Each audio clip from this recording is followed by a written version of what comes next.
राजस्थान में हाल ही में महाराणा प्रताप की मेवाड़ी वंशजों के बीच राजगद्दी को लेकर ऐसा विवाद छिड़ा जो सड़कों पर आ गया और जिसे सुलझाने के लिए राजस्थान के मुख्यमंत्री को मैदान में उतरना पड़ा।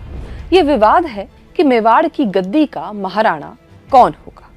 एक तरफ है नाथद्वारा से विधायक विश्वराज सिंह और दूसरी तरफ उनके चाचा अरविंद सिंह मेवाड़ और उनके बेटे लक्ष्यराज सिंह। अब ये राजगद्दियों का विवाद कैसे शुरू हुआ, चलिए जानते हैं शुरू से आज तक की पूरी कहानी। इस विवाद को जानने से पहले हम मेवाड़ की राजगद्दी के इतिहास को समझते हैं। कहानी शुरू होती है महाराणा प्रताप के पिता महाराणा उदय सिंह से, जो साल 1540 में मेवाड़ के महाराणा बने। उनके 3 बच्चे थे, महाराणा प्रताप, शक्ति सिंह और जगमाल सिंह। महाराणा उदय सिंह को जगमाल बहुत प्रिय थे, इसलिए जब महाराणा प्रताप जंगलों में भटक रहे थे तब महाराणा उदय सिंह जी ने अपने मृत्यु से पूर्व जगमाल को उत्तराधिकारी घोषित कर दिया। शमशान में जब उदय सिंह जी का अंतिम संस्कार चल रहा था तो उमरावों और सामंतों के बीच ये चर्चा शुरू हो गई कि उदय सिंह जी ने जगमाल सिंह को कैसे महाराणा मान लिया। सब लोग प्रताप सिंह को ही महाराणा मानते थे, इसलिए सलूम्बर राव को कहा कि आपके होते हुए ये कैसे हो गया। आपको बता दें कि महाराणा कौन होगा, इसका आखिरी फैसला सलूम्बर ठिकाने से ही होता था। सब सामंतों की ये बात सुनकर सलूम्बर राव ने प्रताप को शमशान में ही महाराणा घोषित कर दिया। उसके बाद सभी सामंत और राव गोगुंदा आए और यहाँ प्रताप का राज तिलक कर दिया। कुछ सामग्री का अभाव और कुछ प्रताप से प्रेम और स्वामी भक्ति थी कि उस समय सलूम्बर राव ने प्रताप का तिलक हल्दी रोली चंदन से करने के बजाय अपने रक्त से किया और यहीं से मेवाड़ महाराणा का रक्त तिलक होने की परंपरा शुरू हो गई। महाराणा प्रताप के बाद कुल 19 महाराणा और बने। मुगल मिटे, अंग्रेज आए, अंग्रेज गए। उससे पहले 1930 में भूपाल सिंह जी मेवाड़ की गद्दी पर बैठे। भूपाल सिंह दिव्यांग थे, साथ ही उनकी पत्नी वीरत कुंवर को कोई संतान नहीं हुई, इसलिए उन्होंने अपने नजदीकी रक्त परिवार से भगवत सिंह को शिवरती ठिकाने से गोद लिया और उनको साल 1955 में मेवाड़ का महाराणा बनाया। भगवत सिंह के 3 बच्चे हुए, 2 बेटे और 1 बेटी। इसमें बड़े बेटे का नाम महेंद्र सिंह मेवाड़ था, छोटे का अरविंद सिंह मेवाड़ और बेटी का नाम योगेश्वरी देवी। आज के राजगद्दी विवाद के बीज यहीं से शुरू हुए। बात ये थी कि भगवत सिंह जी के अपने बड़े बेटे महेंद्र सिंह से निरंतर मतभेद रहते थे। दोनों के बीच मतभेद यहाँ तक थे कि 1984 में तो महेंद्र सिंह जी ने अपने पिता की आदतों के खिलाफ पुलिस केस भी कर दिया। इस बात से भगवत सिंह नाराज हो गए और उन्होंने महाराणा मेवाड़ चैरिटेबल फाउंडेशन का चेयरमैन अपने छोटे बेटे अरविंद सिंह को बना दिया।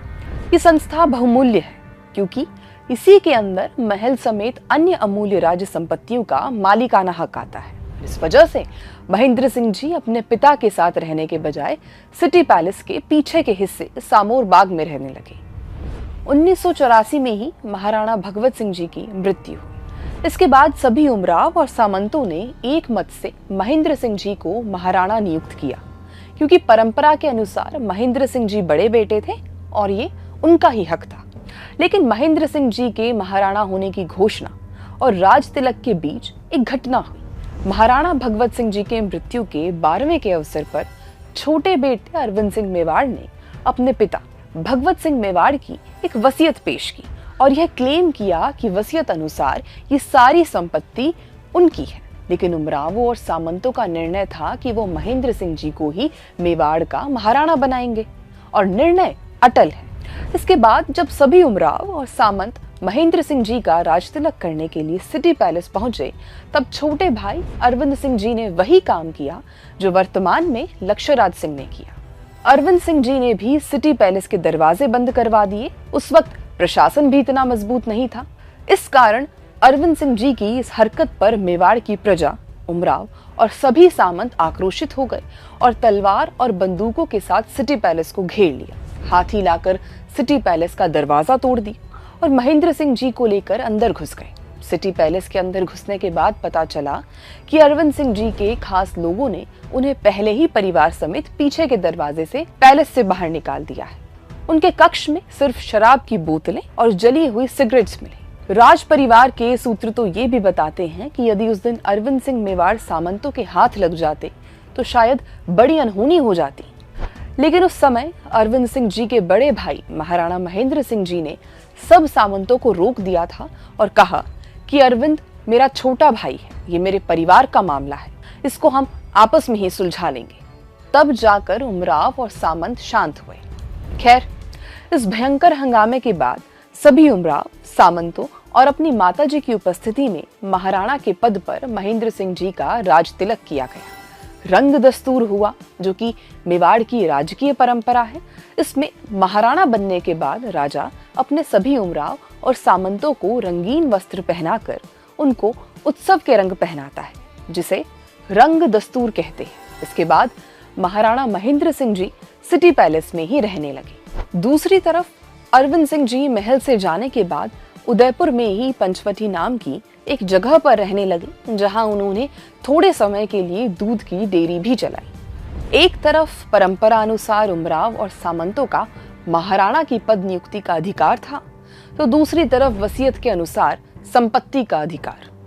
मामला कोर्ट में पहुंचा और अरविंद सिंह जी को संपत्ति पर अधिकार मिल गया और वो पुनः सिटी पैलेस में रहने लग गए और महाराणा पद आसीन महेंद्र सिंह जी बिना विवाद किए वापस सामोर बाग में रहने लग गए। इसके बाद महाराणा महेंद्र सिंह जी ने अपने छोटे भाई से झगड़े के बजाय कोर्ट का रास्ता पकड़ा और कानूनी तरीके से अपना अधिकार मांगना शुरू किया। महेंद्र सिंह जी ने अपने पिता की संपत्ति के बराबर बंटवारे को लेकर केस कर दिया। इसके बाद 2020 में सेशन कोर्ट ने यह निर्णय दिया कि मेवाड़ राजवंश की संपत्ति को महाराणा भगवत सिंह के तीनों बच्चों यानी महेंद्र सिंह जी, अरविंद सिंह जी और योगेश्वरी देवी में बराबर बांटा जाए। देखा जाए तो सारा विवाद यहीं समाप्त हो जाना चाहिए था, क्योंकि न्यायपालिका ने तीनों बच्चों को बराबर हक दे दिया था। लेकिन ये बात छोटे भाई अरविंद सिंह मेवाड़ को रास नहीं आई।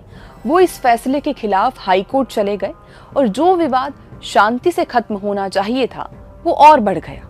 इस बात से उमराव और सामंत मन ही मन अरविंद सिंह मेवाड़ से दूर हो गए।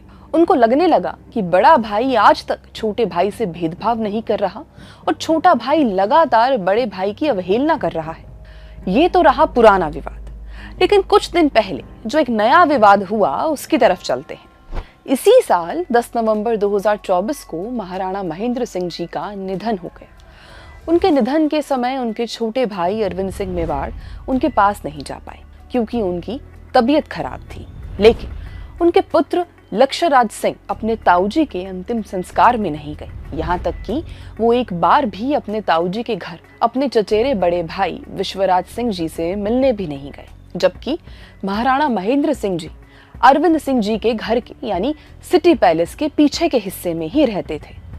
उनके निधन के बाद नियम अनुकूल उनके बेटे को ही महाराणा बनना था, तो सभी उमराव और सामंतों ने महाराणा महेंद्र सिंह जी के बेटे और नाथ द्वारा विधायक विश्वराज जी को अपना महाराणा चुना, क्योंकि परंपरा से राजगद्दी खाली नहीं रहती। जब उनके राजतिलक का समय आया तो उनका राजतिलक हुआ चित्तौड़गढ़ में, क्योंकि सिटी पैलेस अरविंद सिंह मेवाड़ के अधीन है। इससे पहले चित्तौड़गढ़ में आखिरी राजतिलक 493 साल पहले राणा विक्रमादित्य का सन 1531 में हुआ था। उनके बाद किसी का भी राजतिलक इस ऐतिहासिक किले में नहीं हुआ, क्योंकि धर्म रक्षा करता मेवाड़ सदैव युद्धों में ही उलझा रहा। 493 साल बाद चित्तौड़ के किले ने अपनी संतानों का राजतिलक देखा। इस अवसर पर सलूम्बर ठिकाने के उमराव रावत देवव्रत सिंह साहब ने अपना अंगूठा चीरकर विश्वराज सिंह जी का राजतिलक किया। इस कार्यक्रम में कोई 12,000 लोगों के आने की संभावना थी, लेकिन उस दिन मेवाड़ राज के लिए प्रजा के प्रेम का अद्भुत दृश्य उपस्थित हुआ। मेवाड़ की प्रजा कार्यक्रम में उमड़ पड़ी। मेवाड़ राज्य के दूर दूर के भीलों के गांव से लोग अपने महाराणा के राजतिलक में आए और उस दिन पुनः सिद्ध हुआ कि महाराणा प्रताप और महाराणा की परंपरा के लिए आज भी प्रजा में कितना प्रेम है। राजतिलक के बाद विश्वराज सिंह जी को अपने कुल की देवी माता जी की धुनी पर ढोक लगाने जाना था, क्योंकि मेवाड़ राजकुल की परंपरा है कि राजतिलक होने के तुरंत बाद नया महाराणा अपनी आराध्य देवी माता की धुनी पर ढोक लगाने जाता है। उसके बाद एकलिंगनाथ के चरणों में अपना मस्तक रखता है, अन्यथा उसका राजतिलक पूरा नहीं माना जाता। ये माता जी की धुनी आक्रमण काल में समय समय पर अलग अलग जगह शिफ्ट होती रही। वर्तमान में ये धुनी सिटी पैलेस उदयपुर में है, जो कि अरविंद सिंह मेवाड़ जी के अधीन है। चित्तौड़ में राज तिलक के बाद जब महाराणा विश्वराज सिंह अपने उमराव और सामंतों के साथ देवी माता की धुनी की ढोक लगाने सिटी पैलेस पहुंचे, तो अरविंद सिंह के बेटे लक्ष्यराज सिंह मेवाड़ ने सिटी पैलेस के दरवाजे बंद करवा दिए। सामंतों और समाज के लोगों ने अरविंद सिंह मेवाड़ और उनके पुत्र लक्ष्यराज सिंह मेवाड़ को संदेश भिजवाया कि केवल महाराणा समेत 11 प्रमुख सरदारों को माता की धुनी की ढोक लगाने की अनुमति दे दो। हम लोग ढोक लगाकर एकलिंग जी चले जाएंगे। लेकिन लक्ष्यराज सिंह ने ये बात भी नहीं मानी। लोगों का आरोप तो यह भी है कि उनके लोगों ने महल के अंदर से सामंतों पर पत्थर और बोतल भी मारी। इसके बाद विश्वराज सिंह जी के समर्थक भड़क गए और विवाद हिंसक हो गया। आधी रात तक हुए इस बवाल के बाद जिला प्रशासन को तत्काल हस्तक्षेप करके धारा 144 लगानी पड़ी। रात भर तनाव के बाद महाराणा विश्वराज सिंह मेवाड़ के समर्थकों ने अरविंद सिंह मेवाड़ पक्ष द्वारा याचिका दायर होने से पहले हाईकोर्ट में याचिका दाखिल कर अपनी बात सुनने की अपील की। दूसरी तरफ घटना के अगले दिन अरविंद सिंह जी मेवाड़ के बेटे लक्ष्यराज सिंह ने एक प्रेस कॉन्फ्रेंस की और विश्वराज सिंह जी पर कई आरोप लगाए। इसके बाद तनाव बढ़ता देख राजस्थान के मुख्यमंत्री भजनलाल शर्मा ने इस प्रकरण में मध्यस्थता की। उन्होंने जयपुर से एसीएस अनंत कुमार और एके बंसल को लक्ष्यराज सिंह मेवाड़ से बात करने के लिए उदयपुर भेजा। तब जाकर सिटी पैलेस का द्वार खुला और महाराणा विश्वराज सिंह समेत 5 आदमियों को माता की धुनी पर ढोक के लिए अनुमति मिली। इसके बाद विश्वराज सिंह ने पहले एकलिंगनाथ सरकार की ढोक लगाई और उसके बाद माता की धुनी पर ढोक लगाई। रंग दस्तूर की परंपरा भी पूरी हुई, जिसमें सभी को सफेद की जगह रंगीन पगड़ी पहनाई गई और इसी के साथ उनका राज तिलक पूरा हुआ। तो ये था भारत के सबसे शौर्यशाली राजवंश की दीवान की गद्दी का हालिया विवाद। लेकिन इसमें 2 बातें निकलकर सामने आई जो सोशल मीडिया पर भी बहस का विषय बनी है। एक बात तो ये कि लक्ष्यराज सिंह वाले पक्ष को बड़ा दल दिखाना चाहिए था।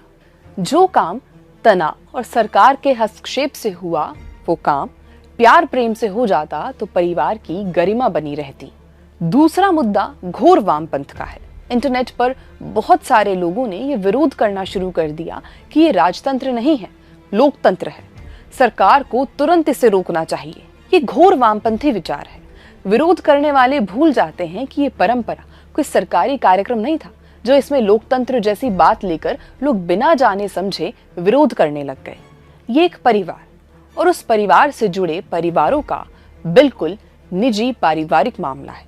जिस प्रकार किसी भी व्यक्ति को अपने परिवार में अपने धर्म परंपराओं का पालन करने का अधिकार है, उसी तरह ये मामला भी मेवाड़ राज परिवार का एकदम निजी मामला है। महाराणा बनना, राज तिलक होना उनकी पारिवारिक परंपरा है। कोई भी व्यक्ति बिना जाने, बिना समझे, बिना कुछ पढ़े सिर्फ अपनी जातिवादी नफरत के आधार पर किसी की परंपरा का विरोध नहीं कर सकता। बाकी ऐसे नफरती लोगों को सोशल मीडिया पर एक वामपंथी कविता वाला जवाब बहुत तेजी से वायरल हो रहा है, जिसका खुद वामपंथी लोग बहुत प्रयोग करते हैं। घर ठाकुर का, राज तिलक ठाकुर का, मेहमान ठाकुर के, खाना ठाकुर का, परिवार ठाकुर का, परंपरा ठाकुर की, तुम्हारा क्या? तुम क्यों रो रहे हो?